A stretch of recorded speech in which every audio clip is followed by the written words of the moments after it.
Welcome to Whispers, everyone, on AM 1600 WKKX, the Valley's Watchdog. It is 8:08 p.m. here in downtown Wheeling. About, what is it, 47 degrees? 73. 73 degrees? Okay.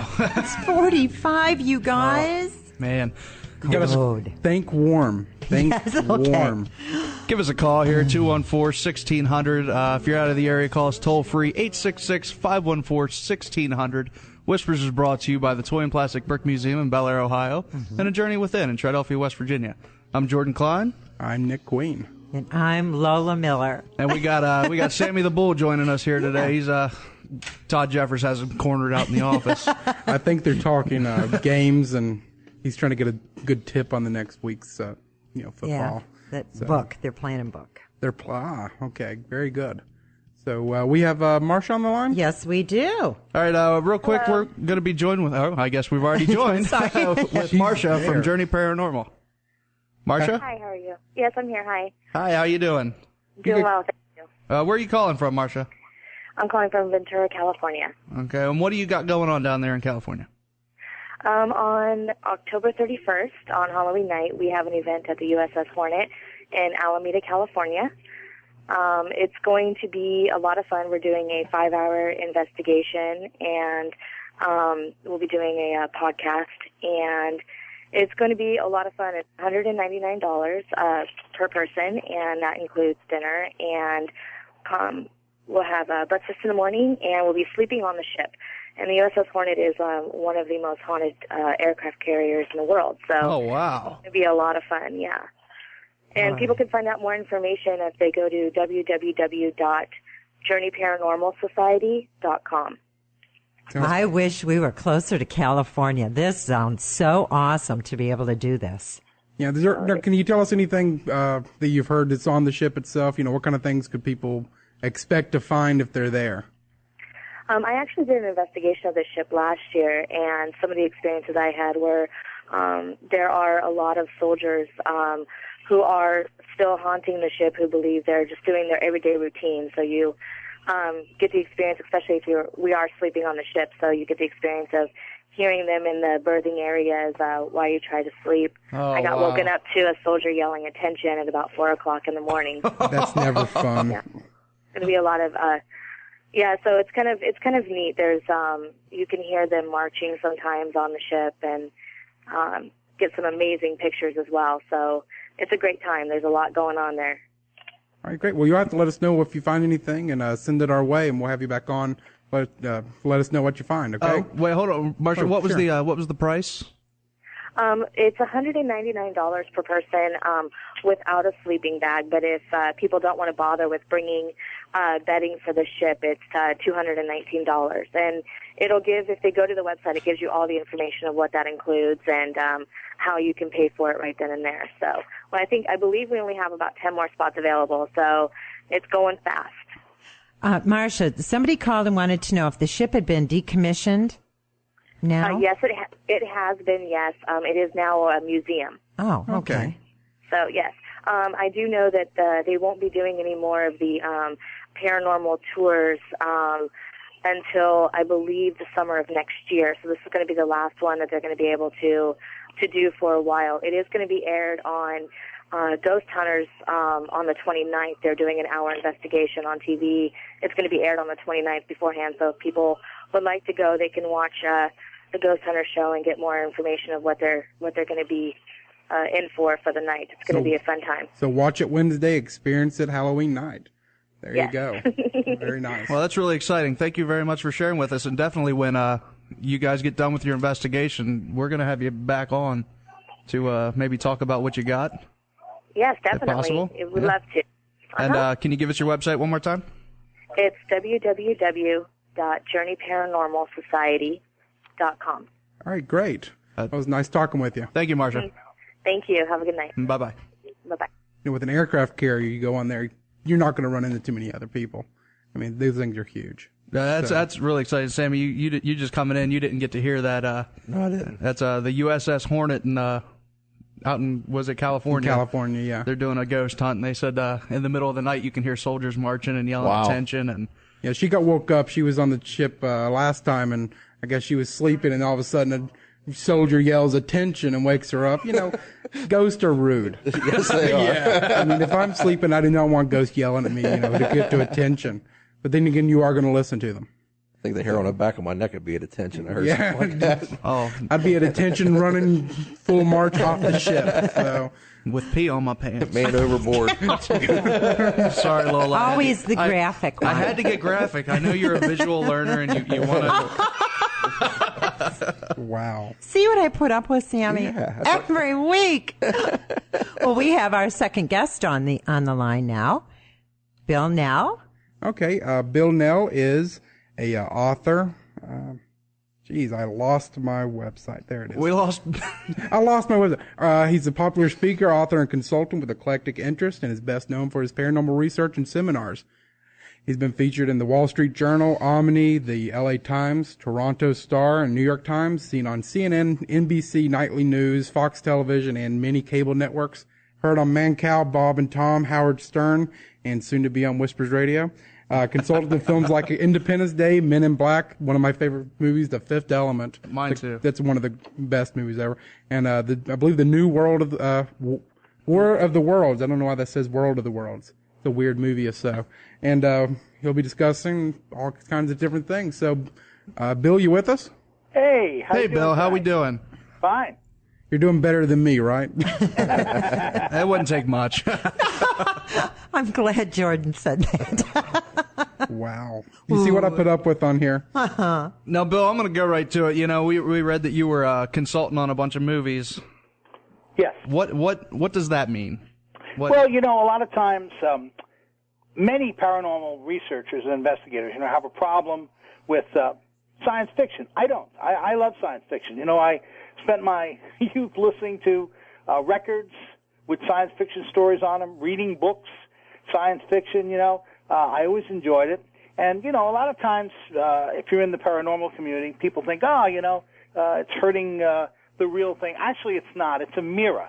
Yeah. It's a mirror of what we all believe is happening. And, it's actually kind of fun. So when, for example, let's say you're making a movie and you want it to be as realistic as possible. For example, Independence Day. When they first called me and told me about it and sort of sent me some, pre-scripts that they were working on, I said, man, this is cool. I love this idea. It's a real good summer shoot-'em-up type of movie. It's like the Old West meets the Alien, So I thought, this is excellent. It's just fun. It's going to make people happy. And after all, isn't that why we go to the movies? Well, maybe not all of us. Someone likes to be depressed for $9, but I like to be made happy for $9. So, anyway, it was one suggestion I made, which they really liked. I said, look, you know what? Let's do this. Let's make it so that the president is completely clueless about Area 51. I said, because just think of the fun you could have with that. I said, besides that, if you go back to the original, for example, 1947 National Security Act, which kind of ushered in the modern age of, vast secrecy, you'll find out that probably the last president that was ever told anything honest about UFOs or even knew anything about them was either Harry Truman or President Eisenhower, Dwight D. Eisenhower. So let's try it. They love the idea. So that's the kind of stuff you do. You give them little suggestions, Men in Black was a toughie because, there's not a lot known about the real Men in Black. There's these kind of shadowy figures. Okay, you've seen a UFO. They come to you and they say, I'm Agent so-and-so from the super secret agency, and, they arrive in antique clothes. They wear these really old suits from, like, the 1950s, look like an old bad episode of The Thin Man, or they have, got these old antique cars they pull up in, and they say, don't talk about your sighting, or what's good for you, So I thought, well, you know what? This is going to be a comedy, which is tough because, you're taking a real serious subject. And I said, well, let's make it fun. Let's make them really secretive. I mean, so they really don't have, like, any identity. They forget stuff. And, of course, I like the way they built it in there where they had these little flashy devices, They kept flashing everybody. So, you do stuff like that. You give them little ideas, and then they go with them. Sometimes they don't like them. Sometimes they do. And, that's kind of what you do. And then also I do a lot of publicity for the movies. For example, I used to do like 150 seminars a year. So as I travel around, of course, I do a lot of radio shows and stuff. And, I'd promote the movies. And in return, these guys would give me like a ton of free stuff to give away at the seminars. People loved it. You get all these like jackets and posters. And The Fifth Element was my favorite because they actually gave me a 15-minute reel on VHS from the film. So I got to show everybody, a month before the thing even opened, people got to see 15 minutes of the film, and it was actually the beginning chase scene where he was driving the cab. So it was a very, very cool type of thing to show people, and people really enjoyed that. I love that movie. Yeah, it's one of the best movies ever. Really, it's one of the most beloved movies, I think, that Bruce Willis ever made. I agree. One of the best movies. I mean, I even like the fact, one of my favorite things in there, the hero, Bruce Willis, never comes in contact with the main villain. Because he, I think you're right. That's perfectly correct, because, how often would that actually happen? So, they come very close, but, Bruce Willis is leaving the planet at the end. I can't remember what the name of it is. The Paradise planet. And while that other guy's landing, and, of course, you know what happens to him. So, and that's really, a great movie. Nobody does dry humor better than Bruce Willis when he wants to. He's very good at it. So, it was a very, very funny movie. And that's the point. I'll tell you, there's a lot of people in the field of the paranormal that take themselves and the subject too seriously. We were just talking about that earlier today. Oh, it's terrible. And you know what? You got to be careful, because when the paranormal becomes, well, like anything else, when it becomes an obsession, instead of an interest, you immediately lose your ability to be objective. And that's something I never wanted to do. So, I'm able to laugh at it as well and study it and have fun with it at the same time.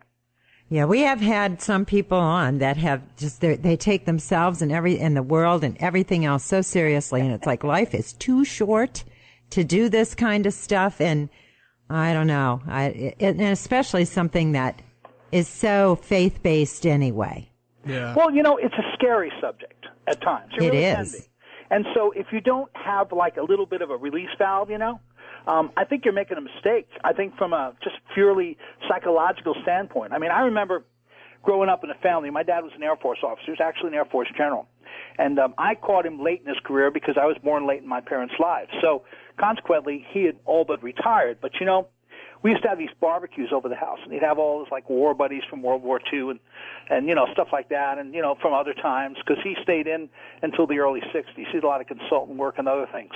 So anyway, they'd come over and have a lot of pilots around because he was in the Air Force. Started out in the Army, switched to the Air Force when they became their own service in 1947. And, when you hear regular people talk about UFOs, you're like, maybe they saw it, maybe they didn't, maybe they just been, sucking on Kentucky whiskey too much.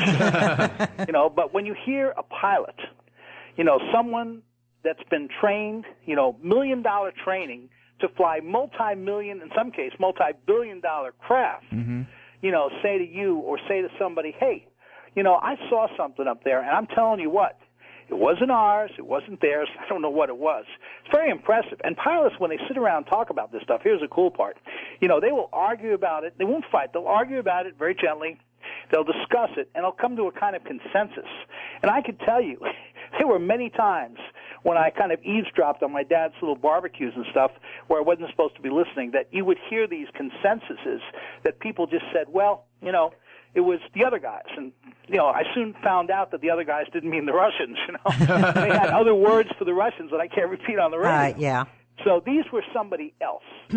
And that became very interesting to me. I was fascinated because then I'd go to school and the teacher would stand up there and say, well, now, students, this whole UFO thing is ridiculous. The government tells us, and we all know, the Air Force has been honest. They've said there's nothing to this, so we need to, you can go home and watch Star Trek, but just don't think it's real. And I had that all my life, and it drove me a little crazy because I'm like, well, okay, there's two realities. There's what the teacher says and what my dad says. Well, you know what? For some crazy reason, I decided to believe my dad, too. Now I got a question for you, Bill. Sure. I was listening on Coast to Coast, when you were on Coast to Coast, and you were talking about Walter Cronkite. Yes. Correct? And he had a sighting. Yeah, Can you tell us about that? Sure, I met him when I was a kid, literally a teenager. I'd started a UFO club in high school. We got a lot of attention from some local TV stations and radio stations, and he happened to see a reel that somebody sent him from one of the local affiliates that came on in the morning early before the Today Show. It was an NBC station. Of course, he was on CBS, but he saw it. And he was putting together this kind of like UFO special at the time. He had done once before. He had done one in the 60s. And for some crazy reason, he wanted to meet me, and I thought this is very cool because he chose 17 people from around the country, and I was one of them that he wanted to make a part of the special. Because he was the control. I mean, he was the man in those days. He controlled every part of everything he did. So I was lucky enough to have lunch with him. So he really wanted to know about my dad. Is what he wanted to know. He wanted to know all about the UFO cover-up because pretty much that's what my angle was. All these stories I'd heard and stuff, and I told him.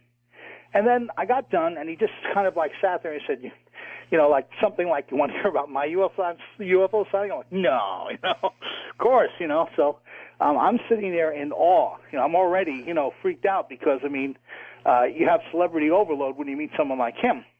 And then he starts talking about how that in the 50s he went out to this, it was a Pacific atoll, very very small island. And he was part of a press pool of reporters that were going to witness the test of a new missile. So he's out there. It's not the most exciting thing, but it's news. And there's a whole bunch of them. They're standing outside this blockhouse. And they see this missile, it's on the launch pad. Everything's about ready to go. Then out of nowhere comes this classic flying saucer disc, just like you'd see on television. And he said nobody knew what to say, but before they could really say anything, it shot a blue beam down. Now, bear in mind, this all happens within seconds. This was very, very fast. The missile's taking off. The blue beam hits it, freezes it, just dead in midair. There's a guard dog and a guard nearby. The guard dog is jumping and barking. Its blue beam hits the dog and freezes it in midair. Another blue beam. While all this is going on, everybody's just freaking out. They don't know what to do. Seconds later, the blue beam releases the missile, but it explodes. It's just gone. It's not there anymore. Totally destroyed. Lets the dog go. The dog's fine. It's no permanent effects.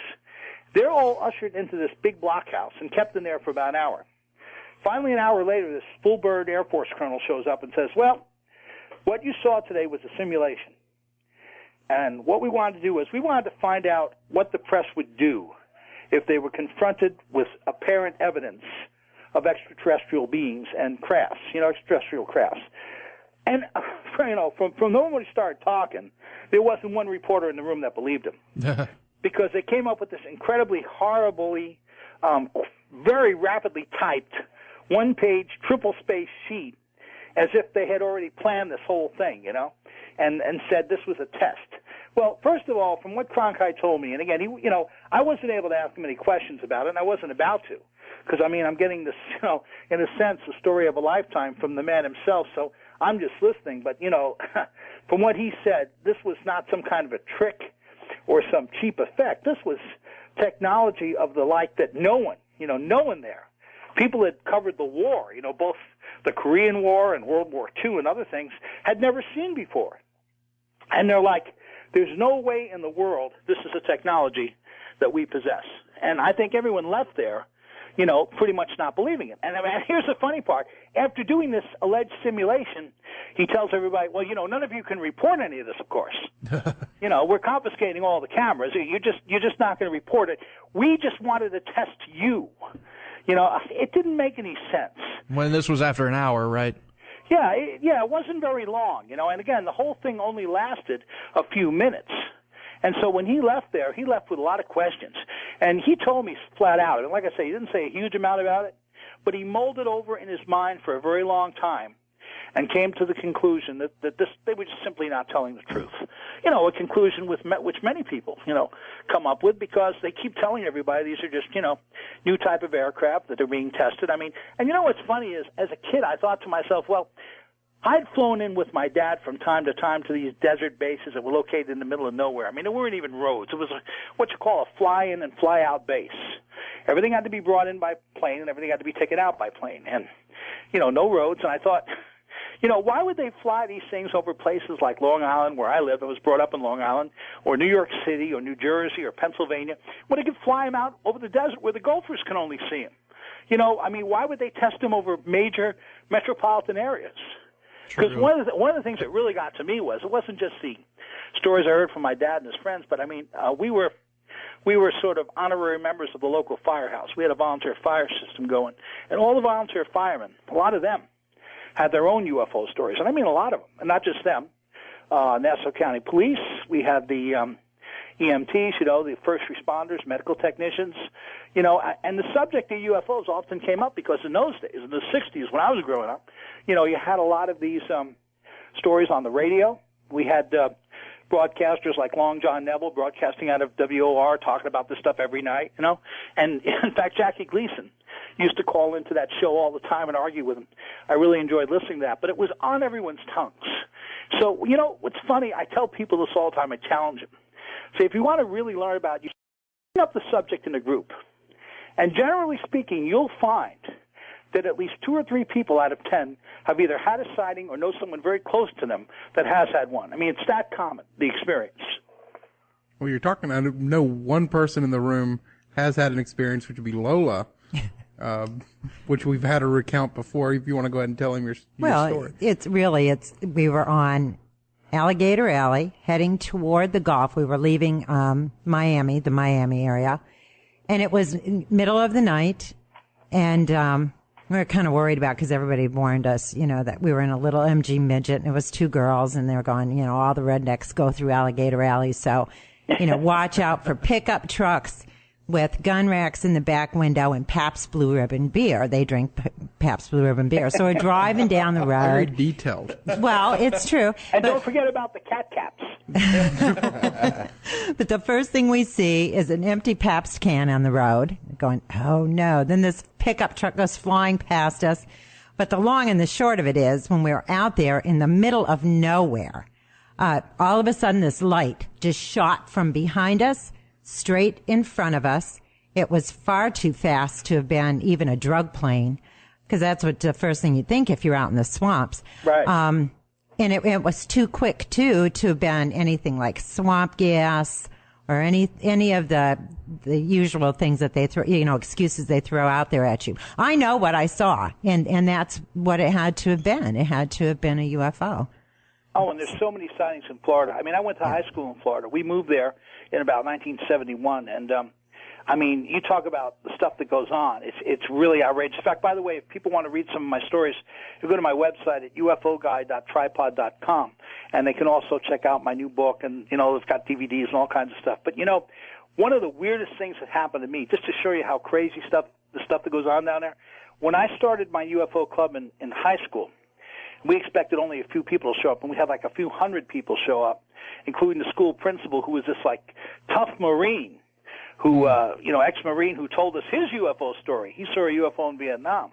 One of my first cases that came out of that club was a bunch of kids who went to a school that was about a half mile from my high school, an elementary school, in the afternoon, saw a disc, saw it land in the back of the school in the playground, saw it take off again, and went home with about, 6 hours of missing time. Oh, wow. When I went to the school later that week to look at, like with my little UFO group, to look what was there, that we found a crop circle. I mean, literally, there was this, we called them saucer nests in those days, but it was basically a landing circle from this object. And I didn't find out about their missing times. I went to talk to some of the kids and their parents. My science teacher, Mr. Clark, went with me. And, we're all talking to these people, and they're like, well, we were there 4 o'clock in the afternoon. Thing came down, went up, and we went home. And by the time we got home, for some reason it was dark, and everybody had the police looking for us. They didn't realize that they had all this missing time. So imagine me, I'm a kid. I think I was about 17 myself, and, it's my first big case is, 9 kids with missing time, a saucer nest, and a disc-shaped UFO landing nearby. I mean, it's that way. This phenomenon surprises you. And that's the thing I love about it. I've been in this for 40 years, almost 40 years. And it never ceases to amaze me. I'm 52 now. Started out when I was probably... Well, you don't look 12. Your age. Well, God bless you. Good living and UFO investigating. But, we won't say anything about the 60s. it just blows you away because, it always does the unexpected. Just when you think you've seen it all, heard it all, and done it all, some new thing comes up, and that's what's cool about it. If it was a dead phenomenon, if it wasn't real, if there was nothing to it, there just wouldn't be all this amazing amount of evidence and correlating information. I know. Last week we had Betty Hill's niece on. Oh, and yeah. she was talking about... Kathleen Marsden? Martin, yeah. Martin, yeah. Yep. Yeah, she's awesome. About the map that Betty drew. And that, to me, out of everything that she was talking about and everything that I knew about that experience, that part just blows my mind. And let's not forget about the pregnancy test she was given. Oh, yeah. You know, almost 5 years before the procedure was invented.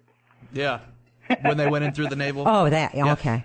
I mean, there's so much I stuff thought a with rabbit that case. died. You know, I've talked to Betty. You know, of course, she passed away a few years ago. I think it was about 10 years ago now. But she was awesome, and she was just like the best person ever. And I mean, I met her so many times at different seminars over the years and conferences. And you know, I used to call her on the phone. She was like this amazing person with all this information.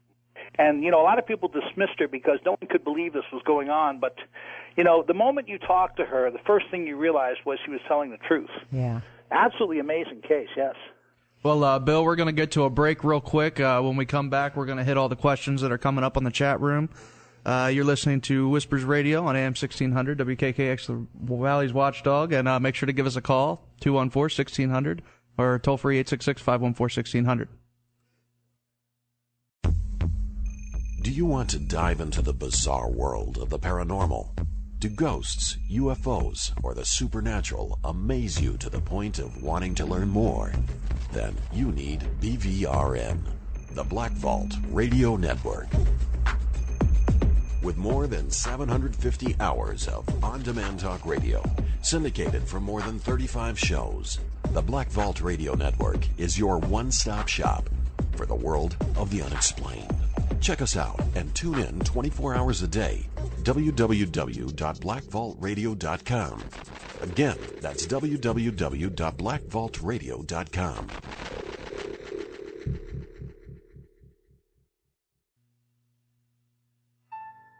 Who's sure of herself and stands out in a crowd? Who knows what's important in life and makes that her first priority? Who knows that her community's greatest resource is the health of its people?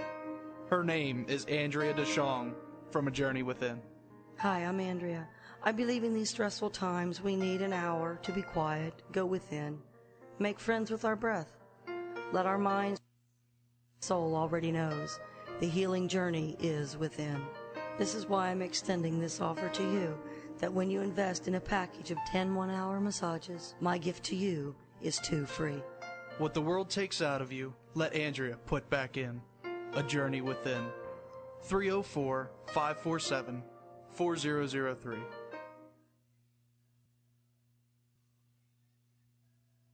Attention kids of all ages from 1 to 101. Want to see Darth Vader and R2-D2? What about Spider-Man? Or how about a pirate that's traveled the 7 seas, or a NASA-trained and certified astronaut? Kobe Bryant and Dirk Nowitzki are there too. And where can you see all this and more? At the Toy and Plastic Brick Museum on Noble Street in the all-American town of Blair, Ohio. Dan Brown and the folks at the Toy and Plastic Brick Museum are now listed in the Guinness Book of World Records, last year for the largest Lego image ever, and this year for the world's largest castle made entirely of Lego building blocks. Located at 4597 Noble Street in Blair, Ohio, in the old Gravel Hill School, the museum is open Wednesday through Sunday from 12 to 5 p.m., and Saturday from 10 a.m. to 7 p.m. And there's entertainment daily. A band made entirely of Lego blocks, the Lego 3, perform for everyone. School groups and kids clubs want to take a road trip? Give them a call at 740-671-8890 for group rates. So, for 36,000 square feet of Lego fun, head over to the all-American town of Blair, Ohio, and visit the Toy and Plastic Brick Museum at 4597 Noble Street. Oh, and while you're there, don't forget the new space room's open now, too. Copyrighted images created under license by Lego Group. Over recent years, the traditional office has become more of a touchpad than a daily destination. Long gone is the reliance on a landline to work away from the office.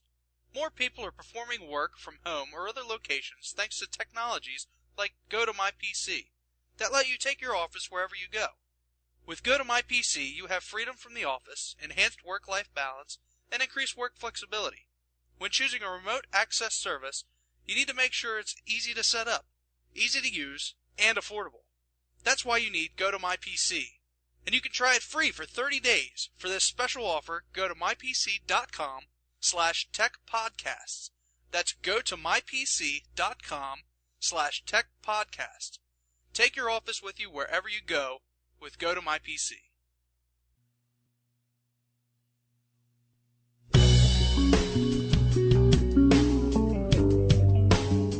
Welcome back to Whispers, everybody, on AM 1600 WKKX, the Valley's Watchdog. It is 8:40 p.m. here in downtown Wheeling. I'm Jordan Klein here with Nick Queen, Sammy the Bull, and Lola Miller.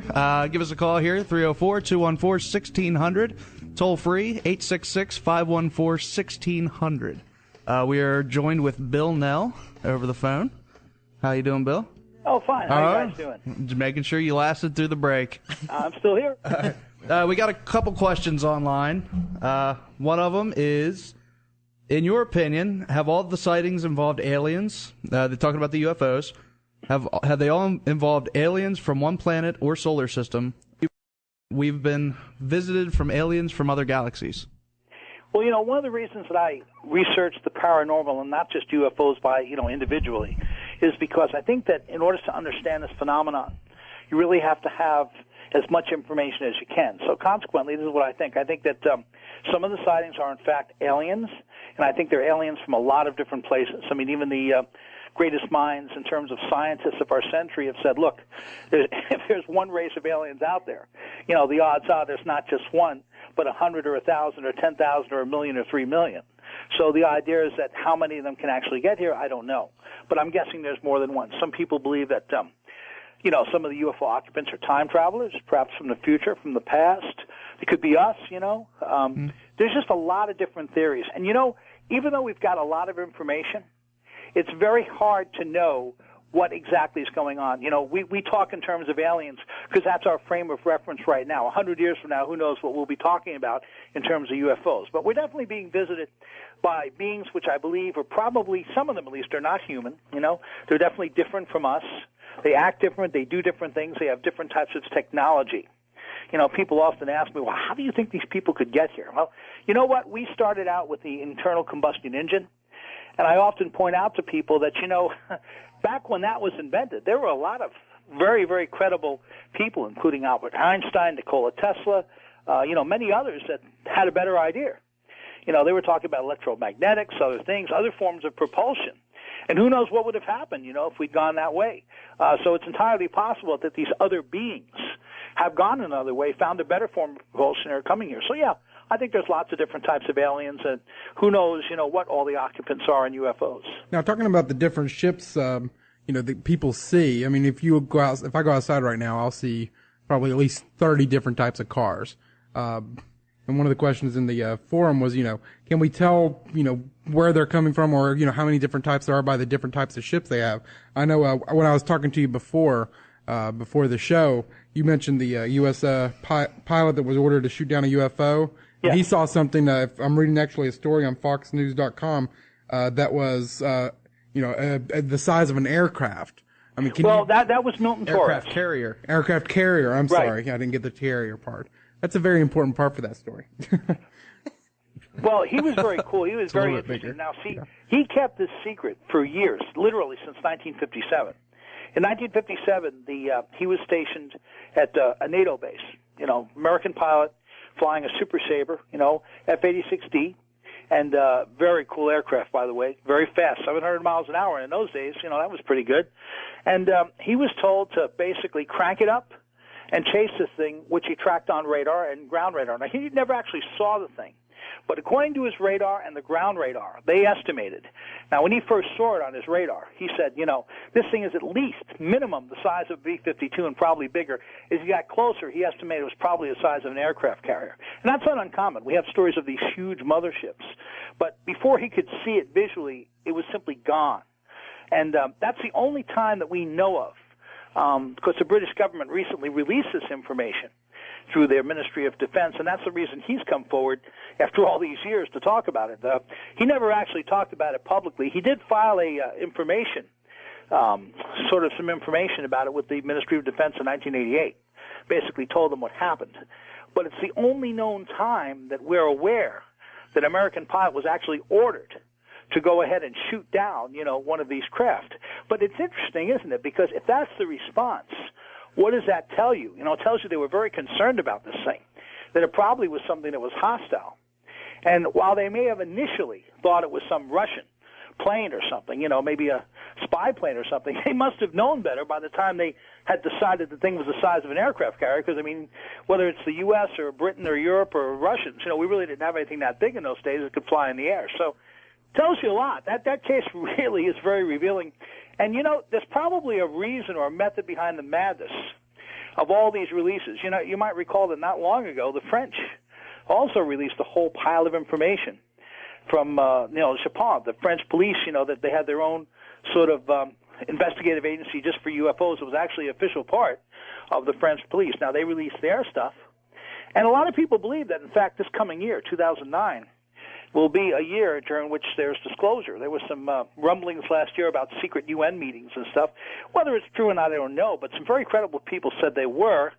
The idea of disclosing information on UFOs. And really, when you look at what's happened in the last year, all the sightings down in Stevensville, Texas, and all the stuff in Europe, tons of sightings going on, in the UK and such, it's really it's getting hard to keep saying, we were just out there on some training exercises, which is what they constantly say whenever a UFO is photographed. I've got some excellent photographs. If people go to my website at ufoguy.tripod.com, I've got some very cool photographs of helicopters from Aviano Air Force Base in Italy chasing 3 type of balls of light type UFOs. By the way, you mentioned the types.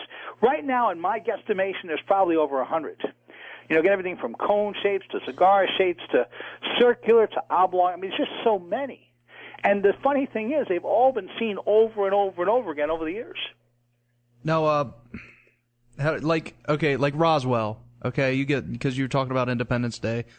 Do you think, with this Disclosure Act, if we ever get it really full-fledged out, do you think that Roswell really happened? I believe it did. Do you think that we have bodies in like a underground, secret lair? Do you think we have that? Well, look at some of the statements we've got. We've got people like Barry Goldwater, former senator from Arizona, big-time former presidential candidate, a man who tried to get in. Now, he was also, by the way, a reserve Air Force general.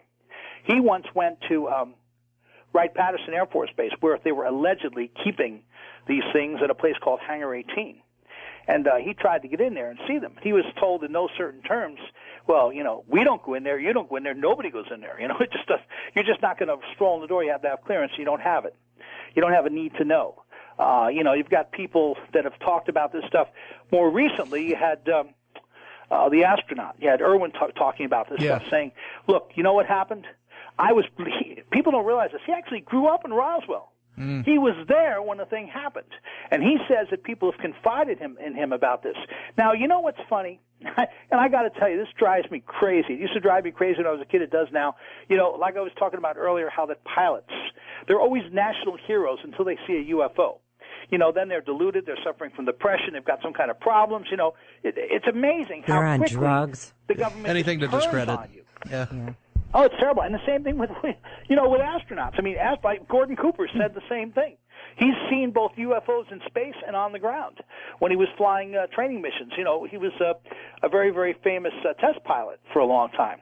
And he had experiences. And, he was fine until he started seeing. You know what? There was a saying when I was a kid among the commercial pilots that I thought was great. People always ask, why don't you guys ever report any of these sightings? Say, well, you know what? People... the airlines want everybody to fly the friendly skies with United, but not with pilots that have seen UFOs. So consequently, they just didn't want to talk about it. And, Lord help the person that did. They would send you to the FAA headquarters in Washington and make you walk through this mammoth building for like 5 days, knocking on 50 different doors, talking to 50 different people, all telling you saw nothing, and all without pay. So there was a lot in it not to report, a lot more in it not to report these things than to report these things. So, yeah, Roswell, absolutely. I think Roswell happened. I think there's been a lot of UFO crashes over the years, and I think that really right now what we're getting is the tip of the iceberg. We're getting older guys that really feel like they've got nothing left to lose. You've got Colonel Corso, who came forward in the late 90s, wrote the book The Day After Roswell. Wonderful read, by the way, if you ever get a chance to read it. Oh, it's one of my favorite books. I've mentioned it on here several times. So. There you go. Got mentioned again. I think we got a streak going.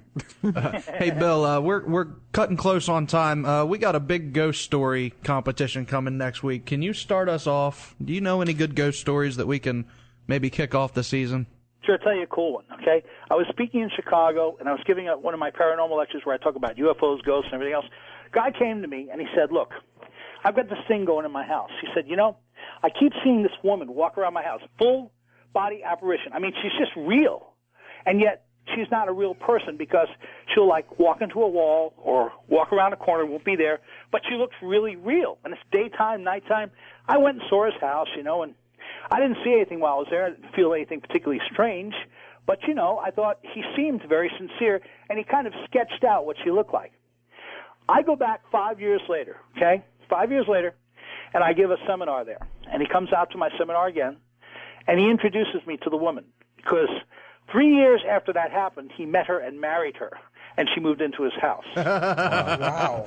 So is it a case of, what is a ghost? Is it precognition, retrocognition? I don't know. But it sure was strange, and he had the evidence. I mean, there it was. You would have just won a pizza. Yeah. Oh, wow, that was neat. I have no idea. What was his explanation of this? I mean, what did he think?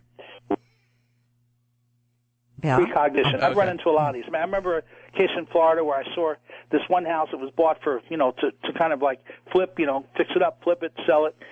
And the people that were fixing it up kept having all kinds of crazy stuff. I mean, and everything was happening in the bathroom. I mean, plumbing would just break down, brand new wallpaper peel off the wall, faucets would turn on, off. And I saw this stuff. I mean, strange lights. Your stomach that you just have to throw up. And then after a month of this stuff going on, it just stops dead. Then the next day, the guy in the house behind this house shoots his entire family and kills himself. Oh, jeez. Nothing else happened. Was this some kind of a prelude? Was it somehow, some sort of a psychic precognition? I believe it was. Like it was just building up and building up. Building up and building up. And again, it's not always spirits. I mean, there are times when there's spirits. I've had things touch my leg, have touched my arm. We've all experienced it. Some have scratched my leg. I mean, ghosts can get hostile.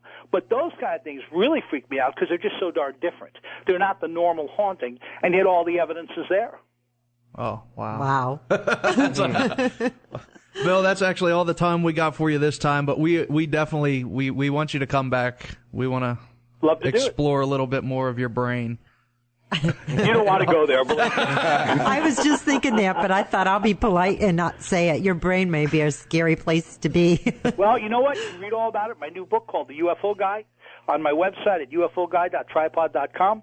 Got DVDs there, got my book. I mean, and if you read that book, believe me, it will definitely keep you up for a really long time. Oh, thanks. We have a big picture of it and a link on our website at whispersradio.com. All you got to do is click on it, and it'll take you right to a place where you can buy it. Well, I thank you very much for having me on. Hey, well, thank you very much, Bill. Okay. The book was UFO Guy. The man was Bill Knell. Buy it, learn it, love it. It's going to be awesome. I just don't even know. The one with what he was talking about, the lady, and all of a sudden he marries her. I didn't even see that one coming. I didn't either. I'm thinking he's gonna say the woman's still in my house and she's trying to kill me or something. We dug up the floors. You have a phone call. Jordan? Yes, Jordan has a phone call. Is it my boss because he called during the... No, it's not your boss. You're yes, fired. It is kind of your boss, the big boss. It's probably your dad. Go ahead, you're on the air. Hello, Jordan. Hello. Happy birthday to you. Oh. Happy birthday to you. Happy birthday, dear Jordy. Happy birthday to you. Oh, Jordy. Thank you, my mom. I love you. I love you, too. You have a great day. You, too. Oh, that I made kind me of feel special. I kind of got tears in my eyes. Why didn't anybody else join in? Because I can't sing. Yeah, She was doing, that was from Grammy. We didn't want to ruin it. I don't want to lose people listening to the show. I mean, if they heard me sing, it's just... That was my grandma down in South Carolina. Yeah. Oh. How nice. Then how old are you going to be? Exactly. 24. 24. Maybe 24. A young God. pup. Young pup. Yes, Yeah, absolutely. Be about a quarter of... I'm coming up on 30. I'm kind of scared. What are we, Lola? We're hitting 32? Yeah, about that. Yeah. Almost, not quite. Not quite. Yeah, not quite. So what'd you think of this? What'd you think of Bill? I tell you what, this was fun. I mean, because we were left totally open. We could talk about UFOs, ghosts, Bigfoot, finances, stocks. I mean, if you even look Empires. at his website, he's got Yeah, he's got books. He's got books everywhere from paranormal to how to make a quick profit on your home, how to buy the house of your dreams. He knows it all. He does it all. It's great. Wow. So next time we're going to talk about how to sell houses. He can be a guest all day and hit everybody's show and be relevant. He is something else. Next week, Nikki, what do we got? We got stuff. We got stuff we're going to give away. Yay, stuff. No, we do. We literally have stuff. We have stuff that's piling up in the back of Jordan's car, and we've got to get rid of it. We've got 6 pizzas to give away from Da Vinci's Pizza. I don't know if I should say pizzeria, but Da Vinci's Pizzas. We got 3 massages, chair massages. Is that what she called them? Yeah. From A Journey Within. Oh, I go to her. You go to her? Yes, So I do. She's good. She's good? There we Excellent. go. She's our sponsor. Andrea. She's great. Andrea gave us 3 20-minute chair massages. We got 3 $50 photo packets from Absolute Serenity. So you can go get yourself a massage, eat a pizza, and then get pictures of you eating the pizza. and then we got movie tickets from both Carmike and Marquee Cinemas. So, I mean, no matter where you're from, St. Clairsville or PA, you got somewhere to go to. The question is, how do they get these? We're not just going to give them away to them. Man, I don't know. See, it's Lola's birthday. I don't know if maybe somebody sings happy birthday to her to get a pizza. Here we go. Or start that up. We are having a huge contest on scary stories. We want everybody to call in, give us a scary story. We got so much stuff to give away. You're probably going to get something. Yeah. But you got to call in. You got to call in. That's right. And See, now it doesn't have to necessarily be ghost. I mean, if you've got a UFO the size of an aircraft carrier chasing you, I'm going to guess you're scared. I'd be scared. If you give Lola a goosebumps, you're getting win. something. You're in. And we have speaking of goosebumps and scary stories. Anyways, we have Tammy Gross going to join us again. You remember Tammy? Yes, I do. Whispered Tales of the Ohio Valley. Her book that she's working on, so she's going to be here to help judge them. And John said his wife, he thinks she should be able to get in here. So they'll be the ones Sheila that are coming in. Sheila's coming in, so she's going to be the one. Sammy the Bull is going to be joining us too, help judge us some. So we'll, you know what, we're going to just have people, it's going to be a party. Yeah, Jordan and I are not going to give away the gifts. We're going to let everybody else do it. So we're going to have quite the time. Call in with your stories. It's going to be awesome. Now, of course, we have no calls. We're taking all the stuff ourselves. So, I mean, we don't want to do... You can't do that. We can't do that? Oh, no. See, so you're going to have to get me out of this bind. Lola, we'll go get a massage and have a pizza. Really? We'll give it all to Lola, and she'll just have a time. Oh, you're too funny. She'll have an hour worth of massages, eat 6 pizzas at the theater while she watches like She's 6 like or 7 pigeon. movies. I'll kill the pizzas. She can have the pepperoni. Jordan and I will join you with the pizzas. So if we can't do this, we got to give them away. So you've got to call. That's absolutely. That's all there is to it. It's our like Halloween kind of celebration. Oh, yeah. too. We're starting Halloween early. Yep. It's Lola's birthday. I mean, they're scary anyway. It's gonna be our. I see what I deal with on a weekly basis. It's gonna be our closest show to Halloween because we won't be on. So, I mean, this is it. This is the Whispers Halloween Bash, and it is going to be amazing. We've been planning this since like August, so before we had a show. No, yeah, that's how old those pizza coupons are. we bought the pizzas then, and we've just been holding them. Yeah. No, they're ready. You sure you want one now? Microwave. Well, it's got all kinds of green stuff. It's healthy. It's a veggie pizza now. Yeah. It's There's got so much it's got penicillin mushrooms on on it, them. It's moldy. If you have any STDs, That's fungi. No, the pizzas are good. You're making Sammy sick. The pizzas are good. I swear they've not been made, and people are going to be wondering. But now, Sammy, I got to ask you. You're in the odds. Yeah, a little bit. I don't. A little bit. You kind of go into that kind of. What's the odds that we're going to be on the air in January? You'll be here. You'll be okay. All right, because you've been here. You've heard what we do, and I'm thinking you're sitting there and you're like, oh, they're gone. No, that's why I came over tonight. I enjoy listening to you. Yeah, we have fun. We try to at least. I enjoy this kind of stuff. Seriously, that's why I come over. Like I said, I listen to you and there. And you got any ghost stories or UFO? We did have a abduct ghost you? in our house. Seriously. The first house, it was a little girl. Oh. Because when we know Billy, my boy, he's 21 now. The bedroom that he stayed in, it was an old house. His house was like an old schoolhouse. But the room he was in had a closet door. Then you open the closet door, had a space that had another closet door that went in deeper into the house. And when he was a kid, he always pointed to that door. You know, like he had a friend that played her. He said, "This little girl." And we heard noises at times, you know, and I didn't really want to believe it or anything. But we ended up selling the house. The people who bought the house off of us had to move because they had a little girl. Same thing. There was a little girl in that room, in that 2 doors. And we found a picture in there. It was a picture of this little, I mean, it was weird because he said about it. Then all of a sudden, we dug in there. There was a picture, it had 4 pictures of the same girl. Like back, I mean, it had to be almost 100 years old, this picture was. Wow. The little girl dressed up in the old, I still got the picture. I'll bring the pictures and show you this next week. No, you got a picture of her? It's like 4 pictures of the same girl dressed up. I mean, it's weird. Oh, jeez. Now, see, little girls scare me half to death when they're ghosts. Yeah. This girl looked like ever she's since about The 9 Shining. years old. I'm saying about 9 years old. Yeah. Oh. 9 or 10. Now, was it twins in little dresses in the hallway? No. I had that kind of dress on, though. Really? Come with us, Sammy. Come play. Play with us. See, and little kids Stay can with you see tonight. this stuff. Little kids see them. I thought he just made it up, you know, for a while. Really did. And we kind of heard noises at times. Didn't really think much of it. We ended up selling the house anyway. But then these people came in. They had trouble with their daughter because she was seeing us and saying things. And she was an older girl. Yeah. Same thing. You know, as a girl was in the same room. She stayed in that room, same place in that closet. You know, she was seeing things, and that's where she was wanting to play with that girl in that closet. Wow. Yeah. Wow. So, you know, Larry King had a show on with like psychic children, which you know, I'm thinking, okay, whatever, you know, and I watched it and I'm thinking, my Lord, I couldn't imagine these kids are seeing, you know, like dead people. I mean, literally all the time. Now, could you imagine, Lola, if we got a show where we had like 4 little psychic kids come in here and just sit? They'd freak me out. And they'd be all looking at Lola like this, like, we would all be what's behind over your there? little booth, Lola, and like, don't come over here. Did I?